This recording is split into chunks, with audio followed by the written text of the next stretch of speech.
Estou atendendo ao convite do Grupo Luz da Vida e vamos falar sobre Jesus nesse mês de dezembro. Sempre é muito bom a gente abordar esse tema, não é? Vamos então iniciar com uma pequena página e uma prece. Eu estou com o livrinho Minutos de Sabedoria, do Torres Pastorino, e abri na página, na lição 163. Mantenha seu equilíbrio. O equilíbrio depende da serenidade da mente. Jamais se aborreça, nem se exalte. Não ligue importância às coisas passageiras que lhe vêm de fora. Não se impressione com o que os outros dizem. Siga a conduta ditada por sua consciência e não perca seu equilíbrio. Caminhe para a frente, alegre e certo de que há de vencer, por maiores que sejam as dificuldades do caminho. E assim vamos elevar os nossos pensamentos a Deus, ao nosso Mestre Jesus e toda a espiritualidade do Luz da Vida e do Luz e Caridade, que são casas irmãs, trabalhadores que certamente caminham juntos nessa tarefa. Que possamos, Jesus, estar em sintonia contigo, para que as nossas palavras estejam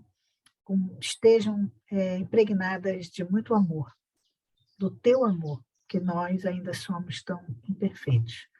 Então pedimos que o teu amor inunde esse ambiente virtual e nos dê condições de falar com muita propriedade em seu nome. E sim, dando início em seu nome, em nome de Deus, agradecemos e pedimos a proteção. E assim a gente está começando, como eu já disse, o nosso tema é o Jesus na atualidade.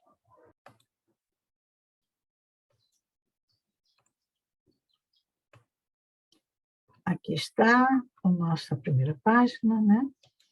Bom,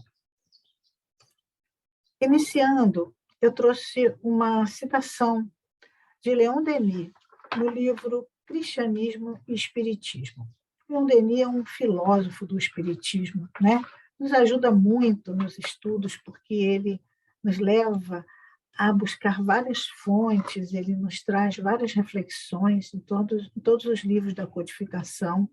E a gente, então, leu o seguinte, na introdução desse livro, Cristianismo e Espiritismo, né?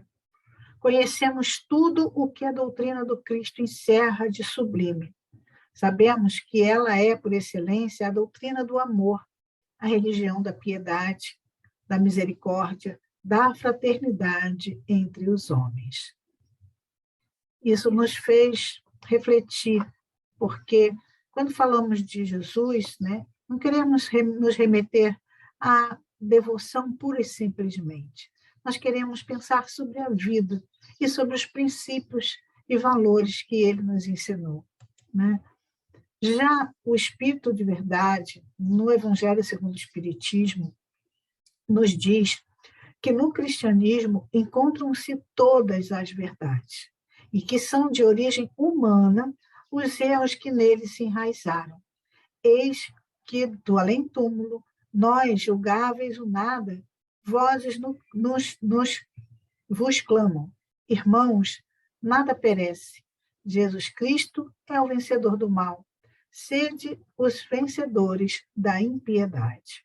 Por que eu trouxe esse trecho, né, do texto que o Espírito de Verdade nos traz no Evangelho? Porque muitas vezes, quando a gente vai falar do cristianismo e dos ensinamentos do Mestre, né, nós nos decepcionamos um pouco com o rumo que o próprio cristianismo tomou ao longo desses 2000 anos. E nós não estamos aqui fazendo qualquer referência negativa a essa ou aquela religião, porque, como somos reencarnacionistas, sabemos que os rumos foram dados por nós, né? Espíritos imperfeitos que tomamos conhecimento de algumas coisas que Jesus nos ensinou e interpretamos de formas bem difíceis, diferentes daquelas que foram ensinadas realmente, da intenção real de Jesus, né? Então, a gente hoje tem uma tarefa, que é do além-túmulo, que nós julgávamos o nada, né? Reconhecer as vozes que nos chamam para sermos esses vencedores da impiedade e do mal. Então, é meio que uma convocação para nós nos tornarmos membros desse trabalho, um corpo ativo desse trabalho, né, do Espiritismo, que tem como tarefa trazer de volta o cristianismo primitivo, aquela base que Jesus realmente falou e que não foi muito maculada, né? E o que os dogmas que foram acrescentados depois, que tornaram as religiões cristãs até diferentes umas das outras, não vai ser o foco do nosso trabalho dessa noite, ok? Então, vamos comentar que nós podemos descobrir, né, muitas dificuldades quando vamos conversar, às vezes, com esse ou aquele companheiro de outra orientação que também é cristã, né?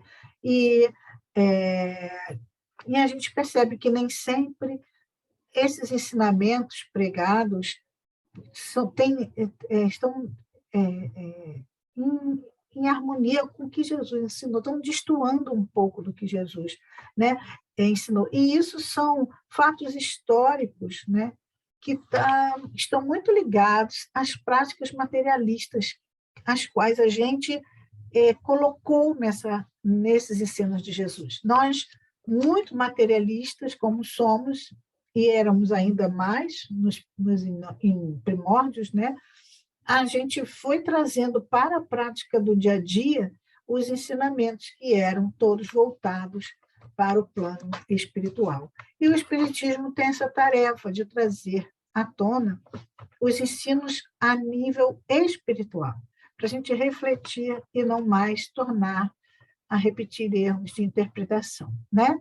Vamos, então, lembrar de uma frase de uma das palestras que eu assisti para o nosso estudo, do nosso amigo Jorge Hart, que ele fala que nós somos filhos do amor e que esse amor, que é Deus, assinou a sua obra.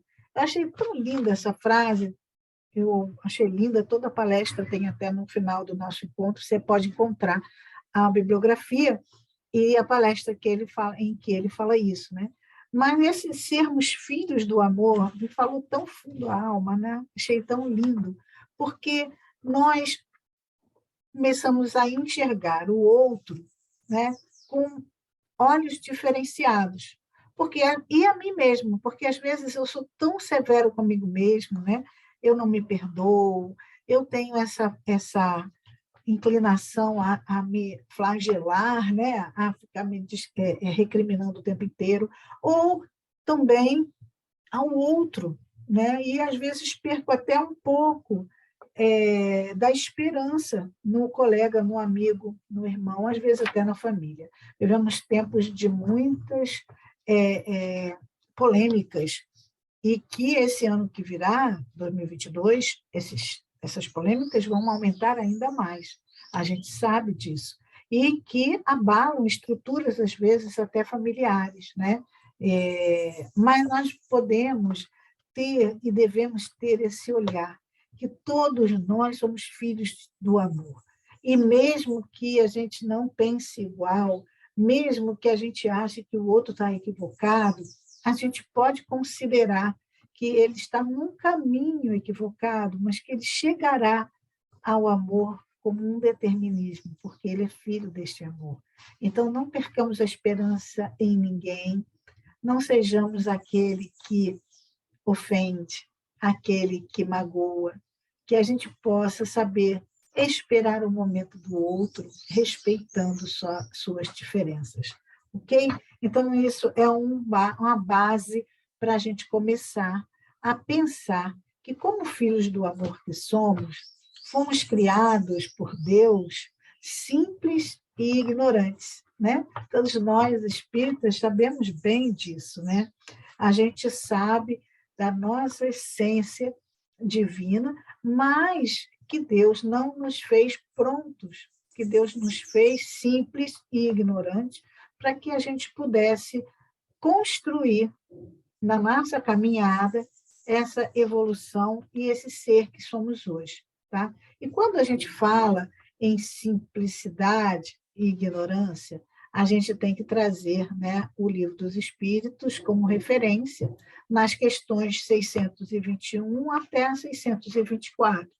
Eu trouxe para que a gente relembre. Tenho certeza que os espíritas que estão nos ouvindo conhecem essas questões, né?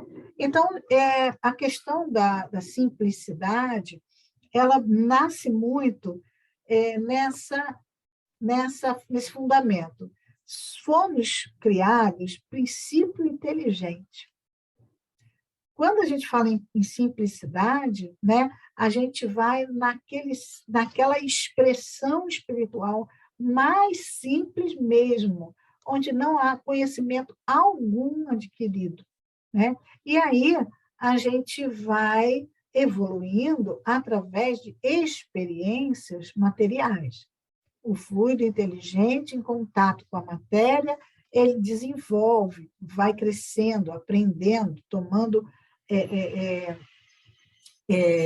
por prática, né, através das próprias leis naturais de movimento, de atração, né, que vão desenvolvendo potencialidades, até que um dia esse princípio inteligente se torna espírito. Isso leva milênios, né, para acontecer. E aí, um dia, esse ser espiritual toma consciência de si mesmo. E é ali que o Erhard fala da assinatura divina. Onde está escrita a lei de Deus? Na consciência.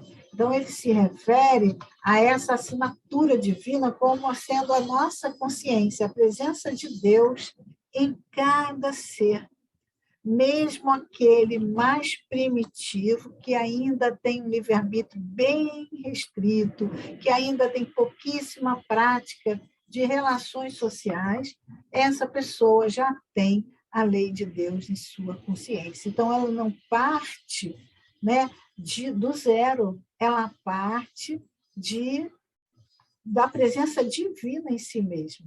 Então, isso é muito importante a gente saber, né? Bom, e visto que o homem traz na sua consciência a lei de Deus, que necessidade haveria, né, dela ser revelada? Porque então os espíritos falam que o homem esquecera e desprezara. E Deus quer que seja lembrada essa lei que está em sua consciência.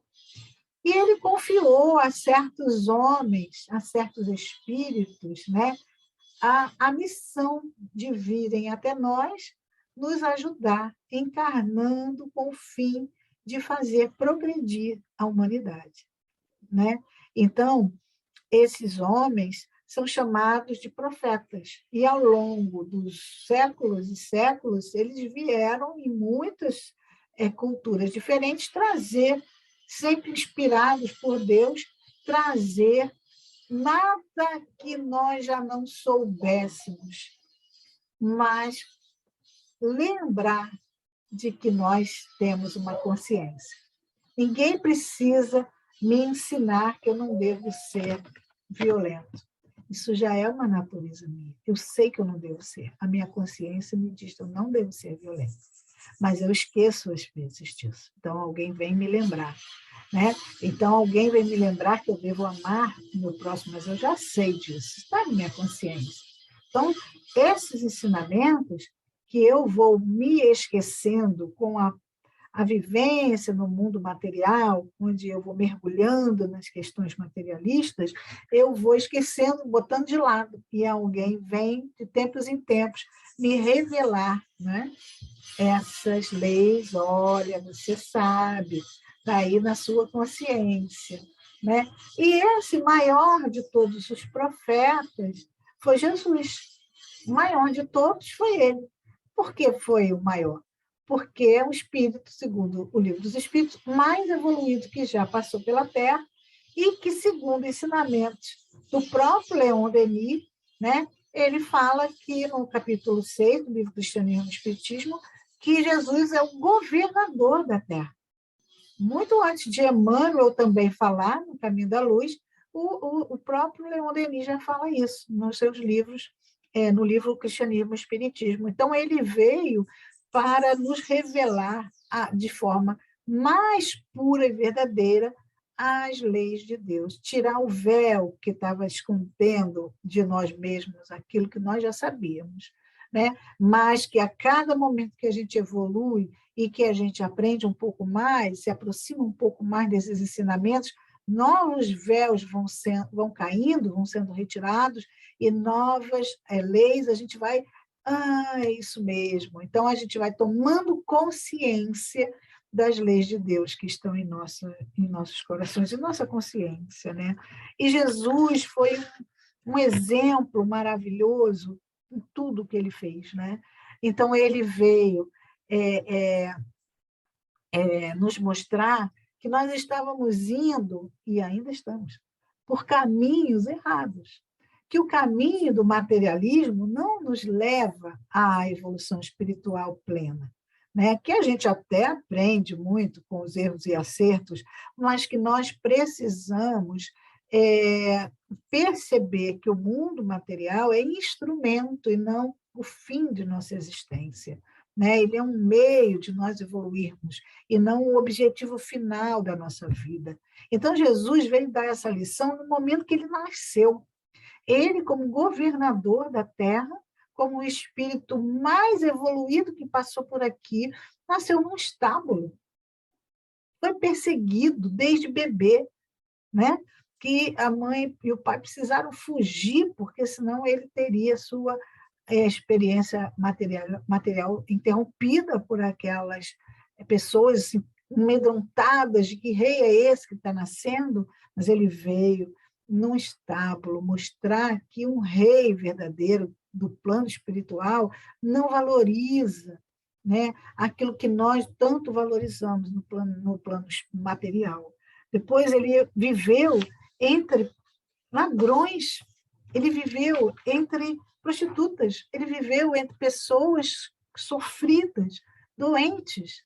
Ele não ficou ao lado dos poderosos, nem ao lado das pessoas ricas e importantes. Ele viveu entre aqueles que precisavam da lição e do ensinamento espiritual para superar suas dificuldades, né? E quando ele morre como um derrotado, né? Então, ele morre, o materialista acha Jesus um derrotado, porque ele foi morto na cruz como um ladrão qualquer, ao lado de outros ladrões, né? Que mal se compara a uma pulguinha ao lado da evolução que ele tinha. Então, Jesus veio mostrar que a vida material não é a mais importante. Com essas lições, ele nos mostra que nós temos que valorizar aqueles potenciais espirituais, e não os materiais. Então, vamos prestar atenção. Eu venci o mundo. Quando ele fala que ele venceu o mundo, ele venceu o materialismo.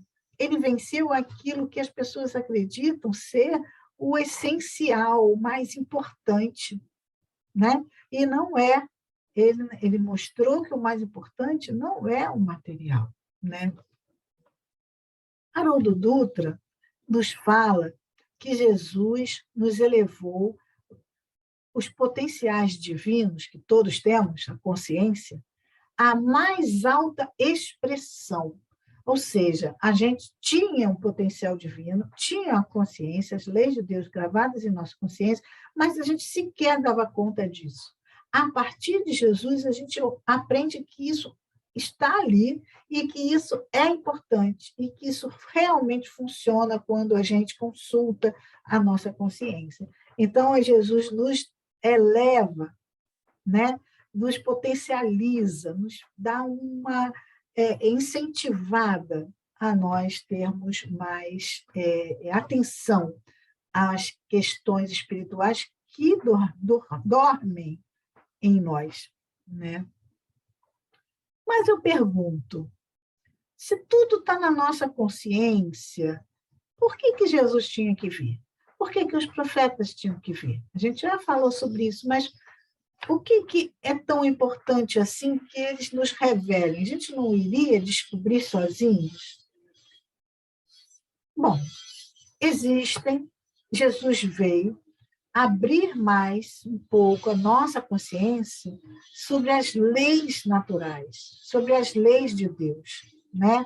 E ele, fazendo isso, ele vem nos explicar o porquê nós temos tanta dificuldade, por que nós temos que passar por tantas dores, por tantas tribulações, vicissitudes no plano físico, porque a gente se afasta das leis de Deus. Então, no momento que a gente descobre, através de Jesus, que à medida que a gente se afasta da nossa consciência, das leis divinas, a gente se torna infeliz, né? Isso vai dar uma alavancada na nossa força de vontade em acertarmos, em sermos pessoas melhores, né? Bom, então a gente pode dizer que Jesus é um mensageiro da esperança, né?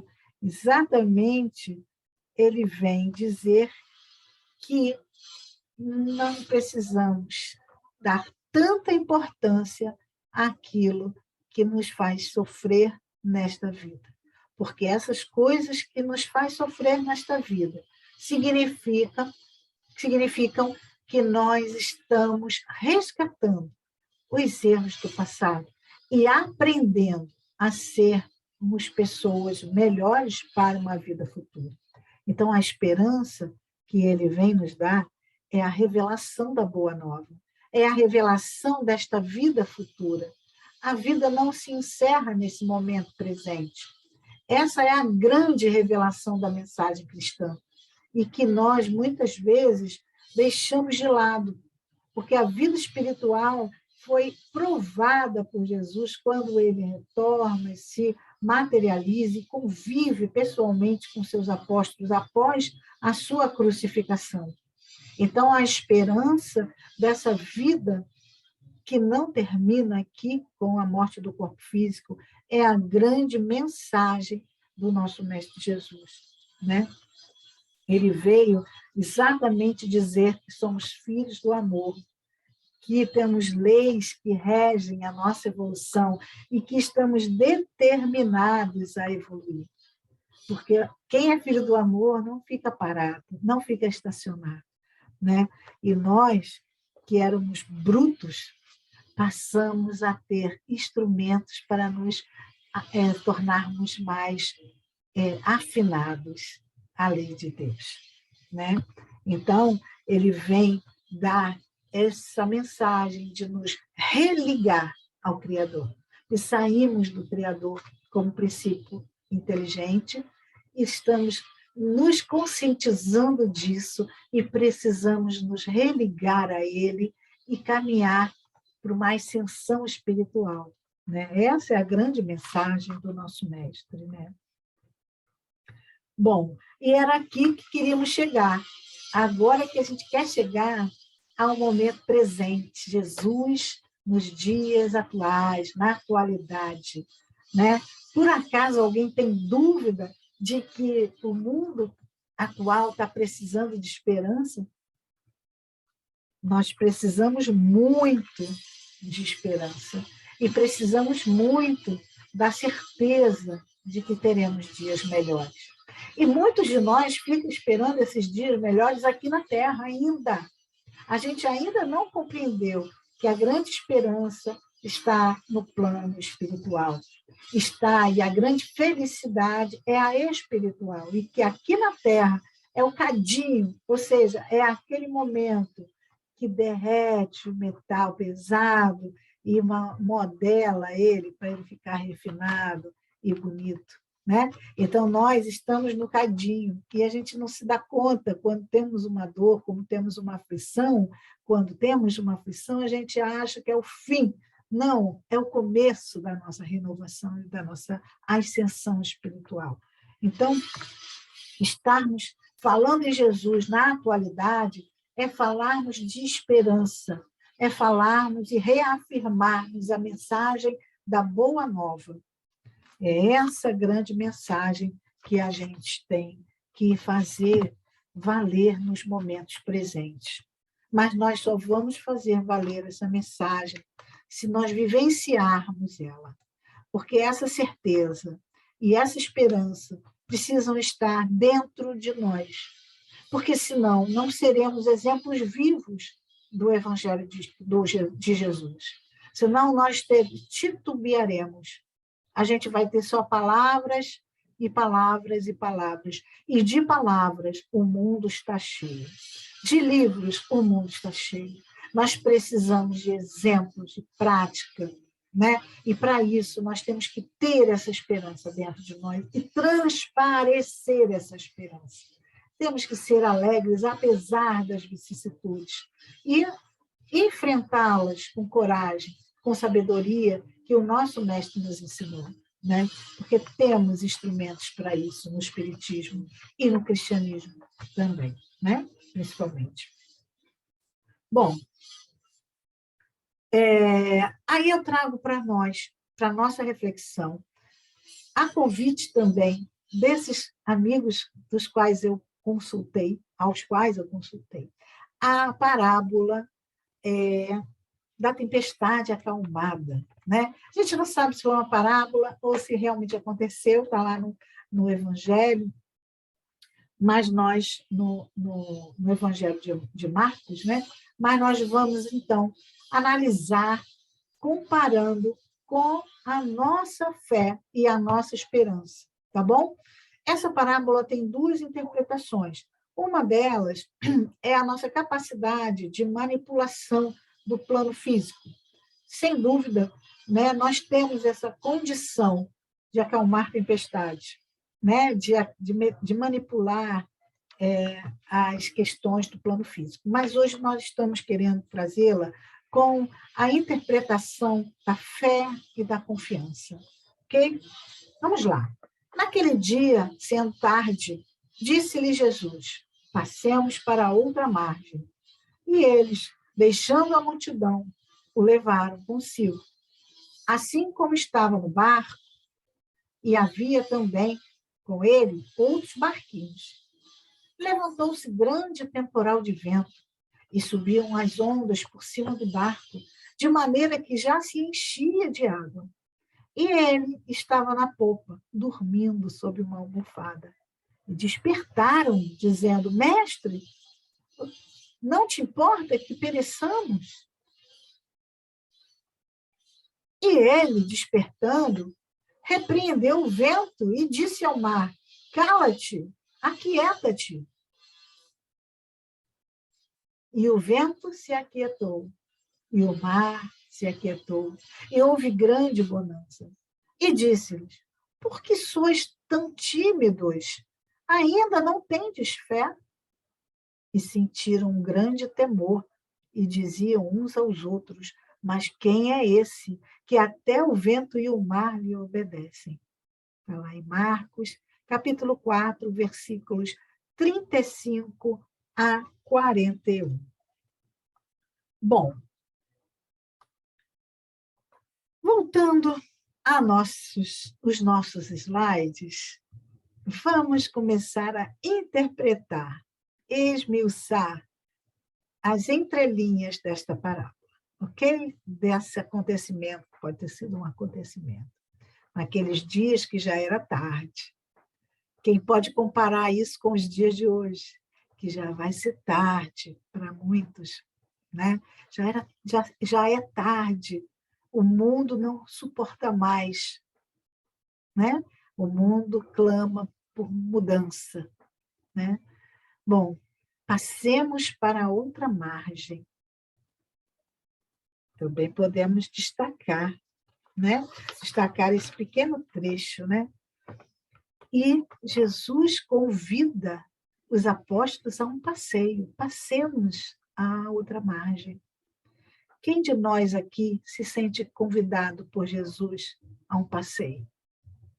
Se nós trouxermos para a nossa presente encarnação, como espíritas, como trabalhadores de uma casa espírita, nós temos que nos perceber convidados por Jesus para essa travessia, né? E não ia só o barco principal, iam vários barquinhos. Olha nós aí atrás, né? Não é só aquele que já está evoluído. Os barquinhos também seguiam no convite de Jesus, assim como nós, imperfeitos que somos, capengas, titubeantes, mas estamos todos juntos a convite de Jesus nessa caminhada, nessa travessia, né? E que passeio é esse? Né? Como podemos trazer para o momento atual esse passeio com Jesus?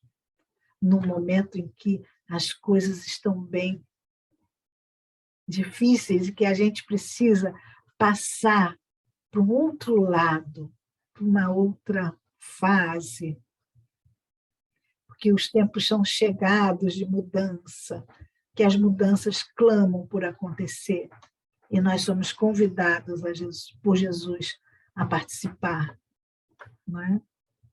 Mas interessante que veja uma figura no meio do passeio, vem a tempestade. Ou a gente não conhece a tempestade do caminho? Conhecemos. Sabemos que o vento levanta o mar, que as ondas começam a bater e que vão inundando o nosso barco, e tem um momento que a gente pensa, não vai dar.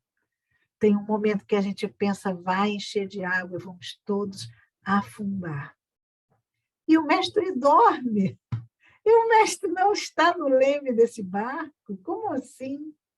Dá para perceber que ele está tranquilo, que ele confia na tripulação que está nesse barco, que ele delega o trabalho da travessia a esses navegadores imperfeitos, a esses navegadores ainda titubeantes, né?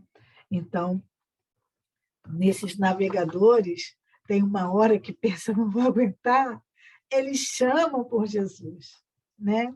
E como é que nós chamamos por ele hoje, nessa travessia? Não seria através das nossas orações, das reflexões, né? Da introspecção? Jesus, eu sei que o Senhor está aí, eu sei que o Senhor está aqui, tranquilo, esperando como vai ser a minha performance nessa travessia. Mas eu não estou suportando, eu estou pedindo a sua ajuda. E aí, quantas vezes nós precisamos dessa ajuda, não é? E que socorro é esse que nós precisamos e que nós pedimos?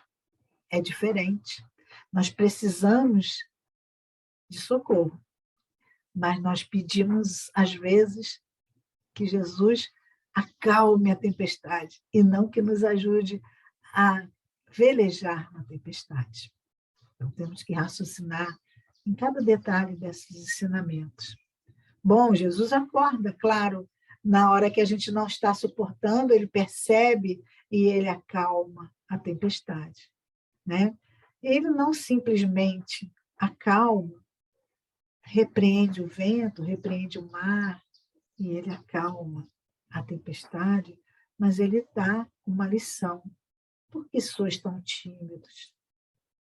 Por que não conseguistes sozinhos?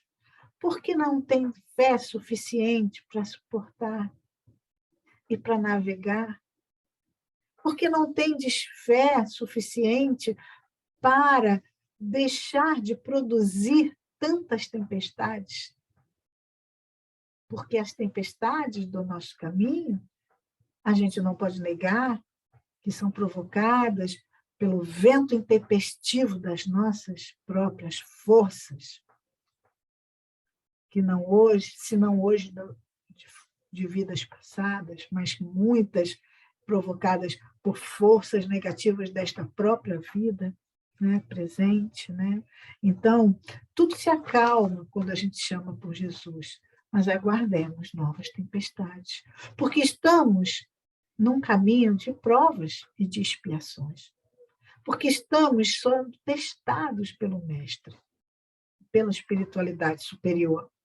Então, que a gente possa ter a certeza, sempre a esperança, a certeza de que não estamos sozinhos nessa tempestade, mas que a gente tenha capacidade de parar de provocá-las, ou se ainda precisamos enfrentá-las, se é que a gente aprenda a navegar nelas com mais confiança. Por que eles estavam na dúvida se Jesus iria ou não ajudar? Né? Então, ele não pode evitar. Somente nós podemos evitar as nossas tempestades. Né? Mas sabermos que a sua presença é certa em nossas vidas. Né? Então, ele, no momento grave, ele vai intervir. Isso acontece. Mas ele espera para a gente crescer espiritualmente. Então, nem sempre, irmãos, amigos, a gente vai ter a tempestade acalmada na hora que a gente quer. Às vezes, ele espera um pouquinho, ele deixa o vento bater, ele deixa a água entrar no barco, porque isso está nos ajudando no crescimento espiritual. E nós queremos sempre barganhar com Deus e com Jesus uma travessia na calma, sem tribulação alguma. Mas se ele passou por tanta tribulação, sendo o filho mais evoluído de Deus, por que nós achamos que temos que pedir a Deus tanta clemência assim? Hein? A gente é melhor que Jesus? Às vezes eu acho que a gente se acha melhor que Jesus, porque a gente vive barganhando com Deus para que a gente não passe pela dificuldade, para que a gente se livre da doença, se livre da dor, se livre do medo, se livre de tudo. Tudo que está aí, que nós construímos, a gente quer só correr que alguém tire de nós. Então, a nossa relação com a religião geralmente é essa, barganha, né? Quando que Jesus traz essa relação de esperança, de enfrentamento, de certeza de tempos melhores no plano espiritual. O ensinamento dele é para nos religar ao espiritual e não para organizar a nossa vida material. Não tem nada a ver com isso. Né? Se fosse assim, a gente teria nascido, ele teria nascido entre os poderosos, entre os governantes, e não foi isso que aconteceu, não é? Ele nasceu entre os pobres, os simples, né? Os estropiados, e viveu sua vida, reinou entre nós, entre trapos, para mostrar que nananina não. Nossos pedidos a Deus, nossos pedidos de socorro, precisam ser: me dê força, me ajuda a equilibrar esse barco, me ajuda a navegar de forma que a onda não me derrube, me ajude a não provocar mais ventos. Então, a nossa relação espiritual está diretamente ligada aos desafios. E a gente não enxerga isso. A gente quer sempre um caminho calmo, né? De, eu estou aqui, estou com o evangelho embaixo do sovaco, já está pronto. Não é assim que funciona. Porque se fosse assim, Jesus estaria hoje já com a missão dele cumprida, porque nós somos muito acomodados, né? Então, precisam das tempestades, né? Porque são resultado da lei de causa e efeito. Se a gente dá vento, a gente colhe tempestade. E a gente venta muito, né? Venta brabo.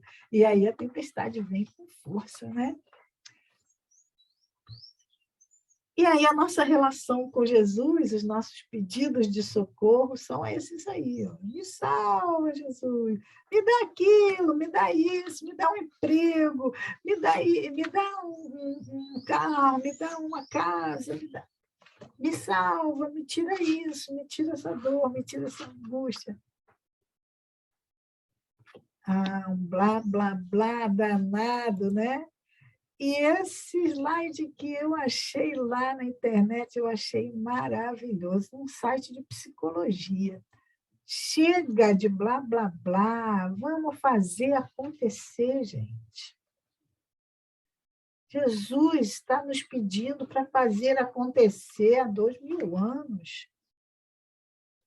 A nossa relação igrejista com ele precisa parar, né? A gente precisa ter uma relação com ele de quem está no leme do barco também.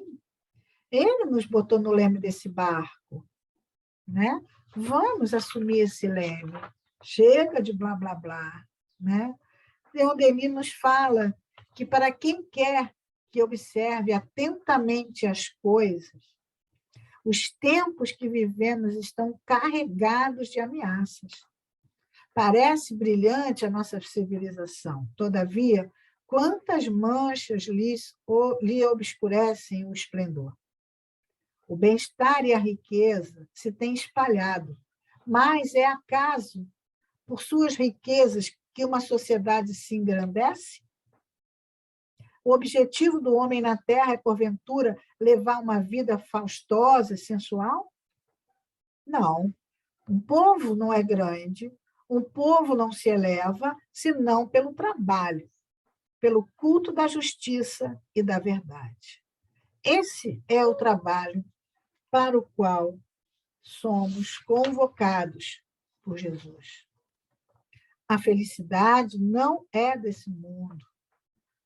Nós temos muita dificuldade em aceitar isso, né? Saibamos reconhecer as nossas necessidades e vamos ter mais esperança. E vamos ter certeza de que o Mestre nunca nos deixou sós. Ele só quer que a gente aprenda a velejar. E a velejar corretamente, nos levando para um lado do lago que seja melhor do que esse do plano material. O materialismo tem nos cegado ao longo da história de nossas vidas. Que é preciso trabalhar na conquista honesta do pão, todos nós sabemos. Obrigação para com um no edifício social é um problema pacífico. Não ignoramos, porém, que muitos companheiros do caminho permanecem à margem, esquecidos na carência, mergulhados na provação, chafurdados na delinquência, agoniados no desespero e penitentes na enfermidade. Quem são no mundo os chamados para lhes prestarem socorro em nome do Cristo? Palavras de Emmanuel, no livro Religião dos Espíritos. Emmanuel nos lembra de que nós somos todos chamados em nome do Cristo para essa tarefa de socorro e de construção de uma sociedade onde os companheiros não fiquem à margem, onde os companheiros não fiquem esquecidos, não fiquem se mergulhando em delinquência, encarnação após encarnação, que nos prende nas enfermidades tão necessárias no resgate dessas delinquências. Então, nós somos chamados a prestar socorro em nome do Cristo. É como se estivéssemos todos dentro desse barco, né? E nós precisássemos atender a necessidade de todos. Dizes que são os administradores. Contudo, os administradores, via de regra, jazem inquietos, criando verbas e leis. Quem são aqueles que precisam socorrer os que estão à margem do caminho? Dizes que são os políticos. Entretanto, frequentemente, os políticos andam apreensivos na regimentação partidária, estudando interesses e decisões. Dizes que são os cientistas. Todavia, os cientistas quase sempre estão concentrados em suas pesquisas, multiplicando indagações, dúvidas infindáveis, mergulhados nas suas pesquisas. Dizes que são os filósofos, mas os filósofos, na maioria das vezes, respiram encarcerados em suas doutrinas, alentando tribunas e discussões. Dizes que são os milionários. Todavia, os milionários comumente sofrem responsabilidades sem conta, fiscalizando posses e haveres. Dizes que são os comerciantes. Contudo, os comerciantes muitas vezes caminham absorvidos em suas transações, conjugando assuntos de compra e venda. Tão pejados de compromissos vivem na terra os governantes, os legisladores, os matemáticos, os intelectuais, os abastados, os negociantes, que todos são categorizados sempre à conta de filantropos e heróis, benfeitores e apóstolos, toda vez que forem vistos nas faixas mais simples da caridade. Mas lembre-te de Jesus, quando passou entre os homens cumprindo a lei de Deus. Em circunstância alguma formulou exigências e apelos aos titulados da terra. Em todos os lugares, em todos os serviços, irmanavam-se ele e o povo, na execução da solidariedade em nome do amor divino. Assim, pois, se lembrarmos Jesus com fidelidade, quem deve alimentar os famintos e agasalhar os nus, sossegar os aflitos e consolar os que choram, instruir os ignorantes e apoiar os desfalecentes, antes de qualquer cristão desmemoriado ou inibido, somos sempre nós mesmos. Jesus, são palavras de Emmanuel, mensagem Nós Mesmos, do livro Religião dos Espíritos. Jesus conta com cada um de nós. Jesus não formulou exigência aos detentores do poder ou das riquezas. Pelo contrário, ele afirma que aqueles que estão tão ocupados com as coisas materiais jamais vão conseguir tempo para se dedicar ao seu semelhante.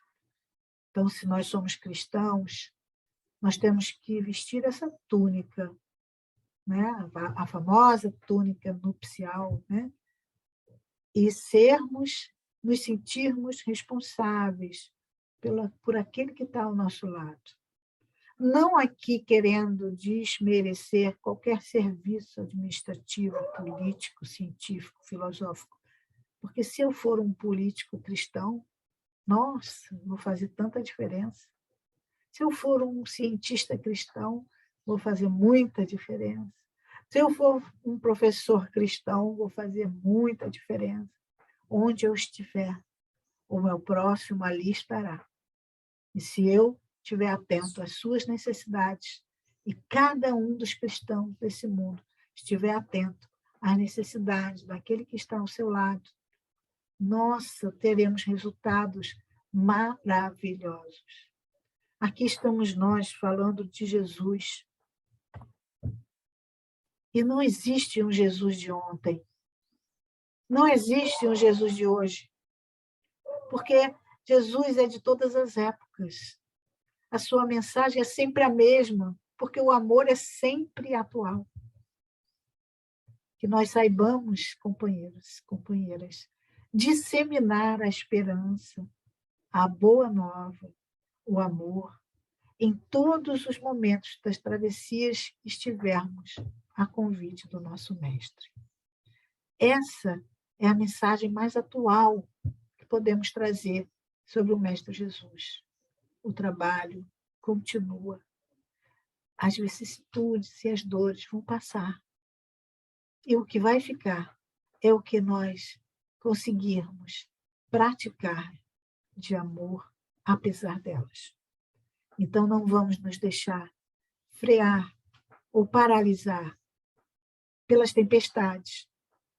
Vamos, no momento que não estivermos aguentando, vamos chamar para o Mestre, claro, Claro, a oração, ela é a nossa ferramenta principal, mas vamos nos colocar de volta para o leme e fazer a nossa parte no dia a dia, não da casa espírita só, mas lá do meu trabalho, lá da rua onde eu moro, lá do espaço onde eu vivo, né? Trabalhando por um mundo melhor a cada momento, mas não do mundo material, porque não é esse o nosso objetivo, trabalhar por um mundo repleto de amor. Essa é a nossa tarefa. Acordar para essa grande necessidade. Aqui está de onde eu tirei, onde eu tirei todas essas coisas que a gente conversou aqui, né? E vou deixar aqui no nosso slide, para aquele que quiser depois recorrer, estudar mais, porque sempre precisamos estudar, porque estamos relembrando o tempo inteiro essas coisas que Jesus nos ensinou, mas ainda falta muito para nós. Estamos muito no início, né?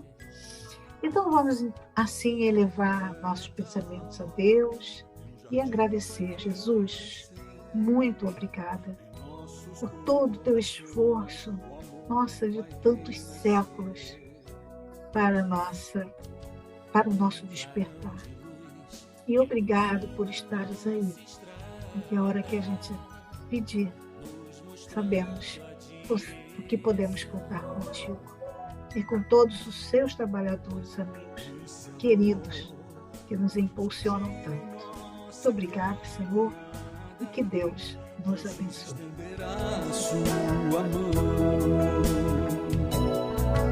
Todo amor que resplandece para mim, é para você, pois Jesus nos fortalece a cada novo amanhecer. Hoje é noite de Natal, ouço os cânticos dos céus, Nos eleva e nos faz enternecer. Todo amor que resplandece para mim, é para você, pois Jesus nos fortalece a cada novo amanhecer. hoje é noite de Natal, ouço os cânticos dos céus, Nos eleva e nos faz